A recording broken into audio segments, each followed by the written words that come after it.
anak-anak, hai semuanya. Pada video ini saya akan menjelaskan materi yang sudah saya berikan kepada kamu semua ya di materi sebelumnya, yaitu tentang persamaan kuadrat di bab pertama. Baik anak-anak, sekarang Bapak akan jelaskan definisi dari persamaan kuadrat itu ya. Nah, persamaan kuadrat adalah suatu persamaan dengan pangkat tertingginya adalah 2. Nah, bentuk umumnya seperti ini ya. Bentuk umum dari persamaan kuadrat ax kuadrat ditambah bx ditambah c sama dengan 0. Nah, ini adalah bentuk umum dari persamaan kuadrat ya. Anak-anak harus dipahami ini dan harus dihafal, walaupun ini terlihat sederhana, tapi ini penting sekali. Nah, pada bentuk persamaan kuadrat ini mungkin akan ada dari kamu yang bertanya-tanya ya, karena di sini ada huruf-huruf yang membingungkan di sini ya, seperti A, B, dan C. Nah, ini akan Bapak jelaskan ya satu-satu. Nah, misalkan yang X dulu ya, yang X dulu. Ini X itu adalah variabel di persamaan ini ya. Variabel udah Bapak jelaskan kan sebelumnya, itu huruf yang mewakili suatu nilai yang belum diketahui.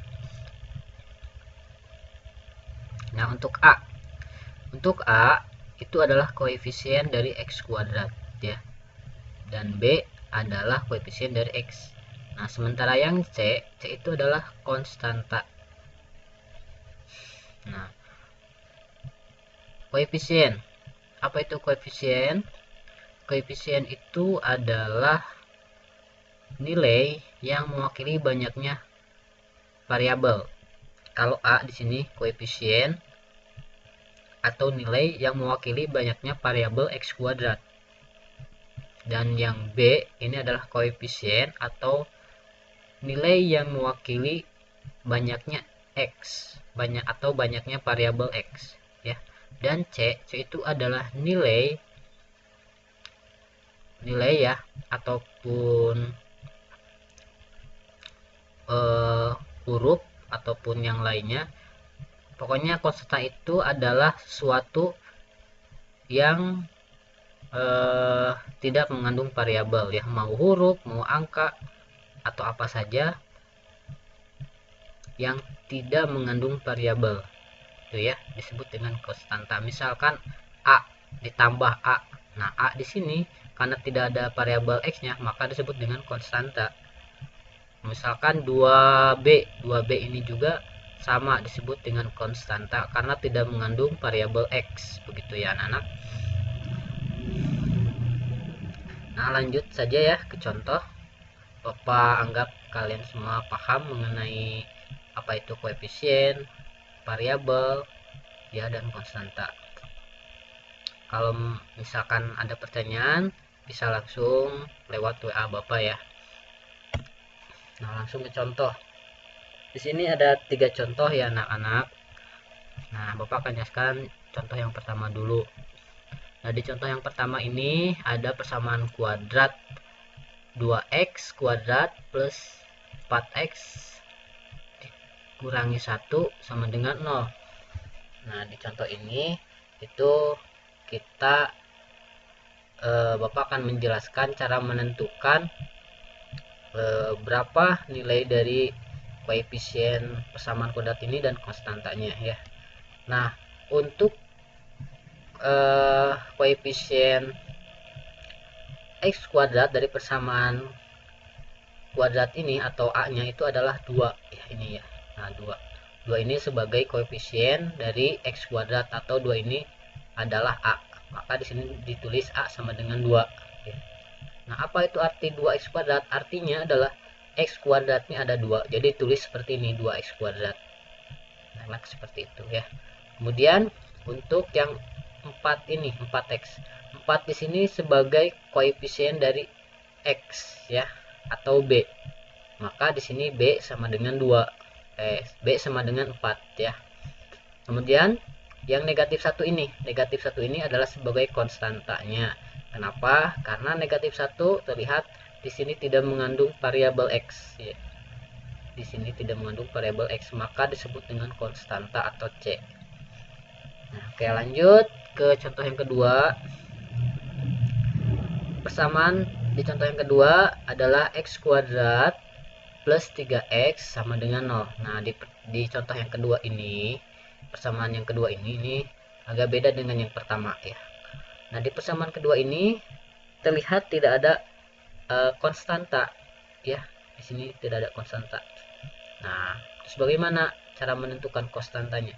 Nah, kalau kalau tidak ada konstantanya di sini, maka konstantanya itu otomatis nilainya adalah 0 ya. Jadi nilainya sudah 0 kalau tidak ada di sini ya. Jadi kita langsung tulis aja satu-satu. Yang pertama dulu, x kuadrat itu koefisiennya berapa atau a nya berapa. Nah, a nya itu adalah 1 ya, atau koefisien dari x kuadratnya 1. Tapi di sini nampak tidak ada angka 1. Kenapa? Karena angka 1 pada variabel itu tidak ditulis ya, dihilangkan. Jadi kalau misalnya tidak ada angka 1, maka variabel itu dianggap mengandung angka 1 ya, anak-anak, begitu.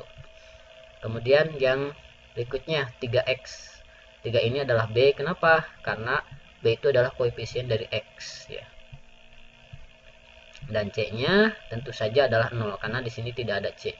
Maka nilainya dianggap 0. Begitu ya, anak. Kemudian yang contoh ketiga. Contoh ketiga, persamaan kuadratnya adalah x kuadrat dikurangi 9 sama dengan 0. Nah, kalau yang di sini di contoh ketiga ini yang tidak ada adalah koefisien dari x. Lihat, nggak ada x-nya kan? Yang ada hanya x kuadrat dan konstanta. Nah, terus bagaimana? Sama seperti yang di atas. Kalau tidak ada, maka nilainya 0. Atau di sini b-nya sama 0. Ya.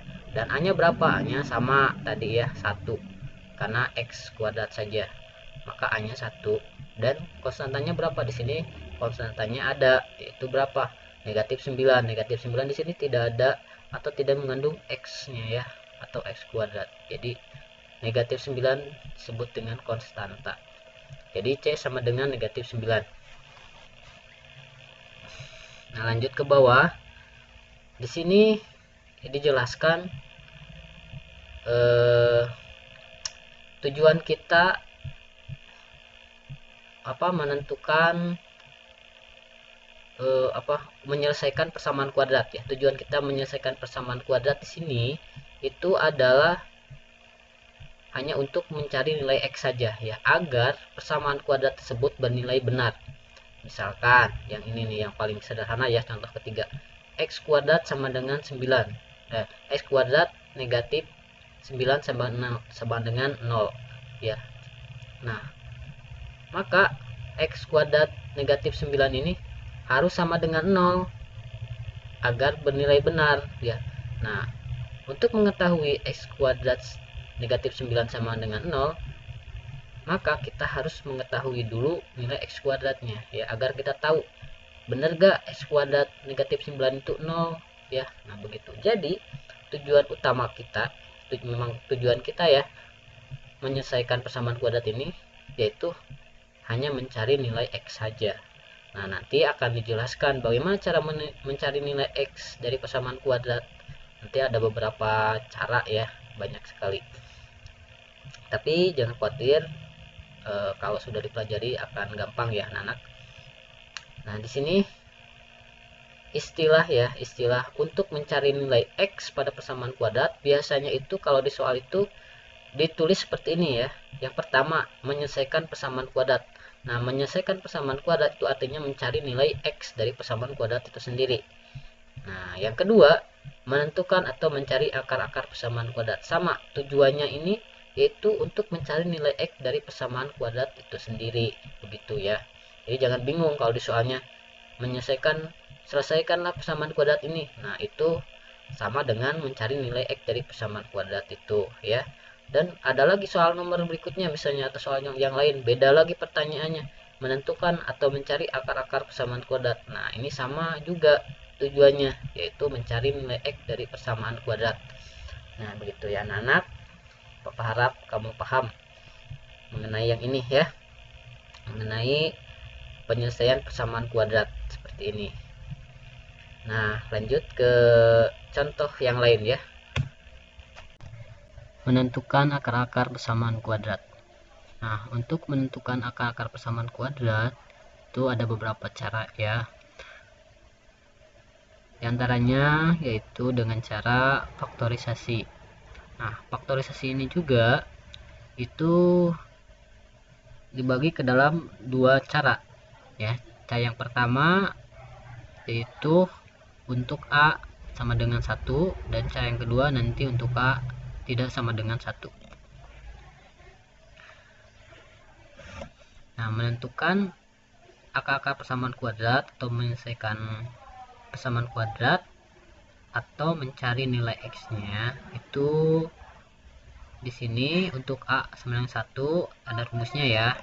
Nah, contoh misalkan ada persamaan X kuadrat negatif 3X negatif 28 sama dengan 10 ya. Nah, di sini sebelum kita ke rumus ini ya yang bawah, kita tentukan dulu koefisien-koefisiennya dan konstantanya. Nah, di sini udah ada untuk koefisien A itu sama dengan 1 ya di sini. Kemudian untuk B koefisien X-nya adalah negatif 3 dan konstantanya atau C-nya adalah sama dengan min 28 ya, atau negatif 28. Nah, kemudian kita tulis langsung rumusnya seperti ini ya. Ini rumus untuk rumus menyelesaikan persamaan kuadrat menggunakan cara faktorisasi untuk A sama dengan 1 ya. Seperti ini rumusnya. Nah, kemudian tahap berikutnya yaitu ke tahap menentukan nilai P dan Q, ke tahap mencari nilai P dan Q nya dari rumus ini ya. Nah, untuk mencari nilai P dan Q di kotak ini caranya ya, caranya sebelah sini. Yang pertama, P kali Q itu harus sama dengan A dikali C ya. Nah, di sini A kali C berapa? A nya 1, C nya negatif 8, jadi 1 dikali negatif 8 sama dengan negatif 28. Nah, di sini jadi P kali Q sama dengan negatif 28 ya. Nah, kemudian untuk P ditambah Q ya. Nah, tadi P kali Q negatif 28. Dan sekarang P ditambah Q itu harus negatif 3 atau B ya. Nah, setelah itu kita tentukan angka berapa yang hasil kalinya itu adalah negatif 28 ya. Pertama kita selesaikan perkalian dulu ya anak-anak.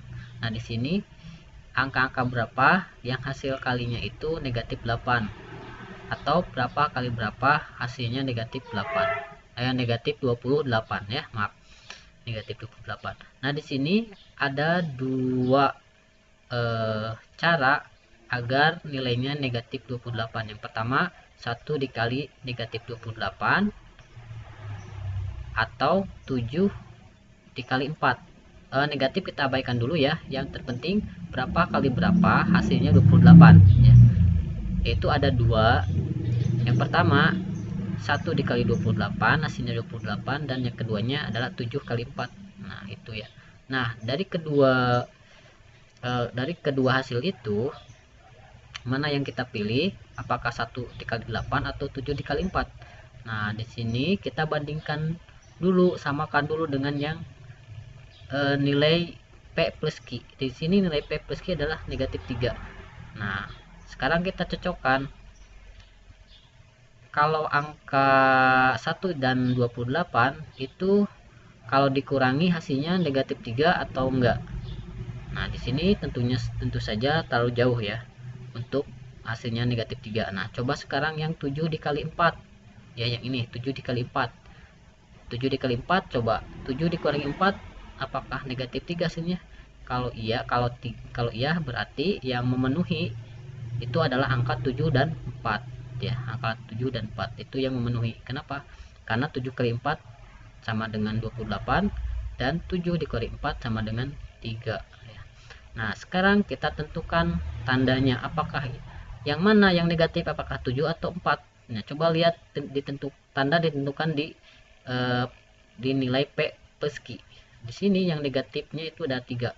Maka angka yang negatif antara 7 dan 4 itu adalah 7. Kenapa? Karena hasilnya harus negatif 3 gitu ya anak-anak. 4 dikurangi 7 itu negatif 3, maka di sini yang negatif adalah 7-nya. Nah, baik, sekarang kita tinggal masukkan nilai P dan Q. Nilai P dan Q ini antara 4 dan 7. Antara 4 dan 7. Ya, jadi kita tinggal masukkan aja. Di sini boleh P-nya negatif 7 atau P-nya 4. Boleh yang mana aja ya. Silahkan ditukar, tidak apa-apa, tidak jadi masalah ya. Nah, sekarang kita masukkan aja P-nya adalah 4 dan Q-nya adalah negatif 7. Oke, setelah kita masukkan angkanya seperti ini ke rumusnya ya. Sekarang kita tinggal hitung. Yang pertama, kita di sini X-nya ada 2 ya, X-nya, X pertama dan X2. Nah, kita hitung X pertamanya dulu. X pertamanya itu adalah di sini ya, X plus 4. Nah, ini terpisah ya, jadi terpisah. Kita hitung X pertama, X plus 4 untuk mencari nilai X ya. Nah, X plus 4 sama dengan 0 dan berapa X-nya? Nah, kalau yang dicari X, maka di sebelah kiri itu harus ada X saja. Dan untuk yang 4 ini harus dipindahkan ke kanan. Kenapa? Karena yang dicari X-nya aja, bukan X plus 4 ya. Jadi yang 4 ini kita pindah ke kanan. Nah, kalau 4 pindah ke kanan, ini kan tandanya sebelumnya positif. Kalau pindah ke kanan jadi negatif seperti ini. Maka X-nya adalah negatif 4. Itu X yang pertama. Kemudian kita hitung yang X yang kedua, yang berikutnya ini ya, yang ini. Nah, berapa yang X keduanya? Kita hitung. X keduanya itu X sama dengan X negatif 7 sama dengan 0. Nah, negatif 7 kita pindahkan luas ke kanan menjadi positif. Kenapa? Karena asalnya negatif. Kalau pindah luas jadi positif. Maka X-nya adalah 7. Nah, jadi akar-akar persamaan kuadratnya adalah negatif 4 dan 7. Nah, ini penyelesaian persamaan kuadratnya ya anak-anak. Nah, itu contoh soal untuk kasus persamaan kuadrat yang koefisien X kuadratnya adalah sama dengan 1 atau A-nya sama dengan 1 menggunakan cara faktorisasi. Nah, untuk cara kedua yang A-nya tidak sama dengan 1 ya. Berikut contohnya ya anak-anak. Baik, sekarang kita hitung ini ya. Sekarang kita hitung tahap berikutnya. Nah, di sini kalau sudah dimasukkan nilainya, nilai P, Q-nya dan A-nya juga ya. Nah, bentuknya seperti ini. Nah, bentuk ini kita rubah menjadi seperti ini ya. Nah, 3 ini kita hilangkan. Kita hilangkan dengan cara kita pindahkan ke kanan. Ya. Pindah ruas ke kanan jadi seperti ini, jadi 0 dikali 3. Kenapa dikali 3? Karena di sini kan bagian, kalau pindah ruas menjadi perkalian gitu ya. Sebaliknya kalau tadinya perkalian, pindah ruas menjadi pembagian. Nah, di sini 0 kali 3 hasilnya adalah 0. Nah, ini hasil terakhir yang akan kita lanjutkan ya. Nah, di sini ada 2x ya, x pertama dari 3x plus 5 dan x kedua dari 3x min 3. Kita cari yang 3x plus 5 dulu. Kita cari x-nya dari 3x plus 5 dulu ya, yang ini. Nah, 3x plus 5 kita pindahkan satu-satu dulu ya. Yang kita pindahkan yang 5 dulu atau 3 dulu. Nah, yang kita pindahkan adalah yang pertambahan atau pengurangan dulu ya. Itu yang kita pindahkan terlebih dahulu ya. Nah, jadi yang kita pindahkan adalah yang 5 dulu. Karena 3 nanti, karena 3 ini adalah menyangkut perkalian. 3x itu adalah 3 kali x ya. Maka yang kita pindahkan yang 5 dulu, yang tambahan atau pengurangan. Nah, ini 5 kita pindahkan ke kanan. Yang tadinya positif pindah ke kanan itu akan menjadi negatif seperti ini. Dan berikutnya baru kita pindahkan yang 3. 3 ini asalnya perkalian, 3x itu 3 kali x. Nah, kalau 3 ini pindah ruas, itu yang tadinya perkalian akan menjadi pembagian. Seperti ini, negatif 5 dibagi 3. Begitu ya. Kemudian yang X ini, oh ini 3 ya. Ini 3X ya harusnya ya anak-anak. Ini 3X.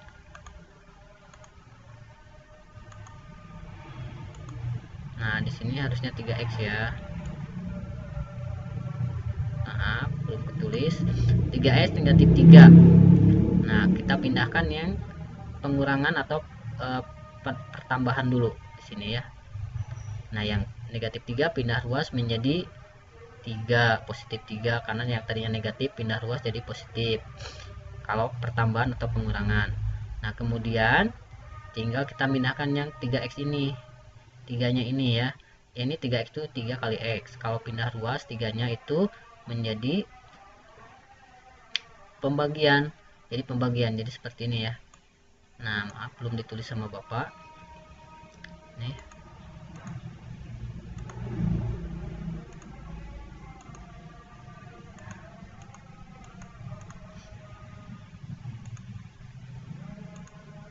Dibagi 3 ya. Nah, maka hasilnya adalah 1. Nah, jadi di sini kita sudah mengetahui nilai x-nya itu ya. Maka akar-akar persamaan kuadratnya adalah negatif 5/3 dan 1. Nah, itu saja mungkin anak-anak ya bahasan untuk pertemuan ini. Mudah-mudahan semuanya bisa mengerti dan paham. Kalau misalnya ada yang belum paham, silahkan tanyakan melalui WA Bapak atau di email Bapak ya. Nah, sekian dari Bapak.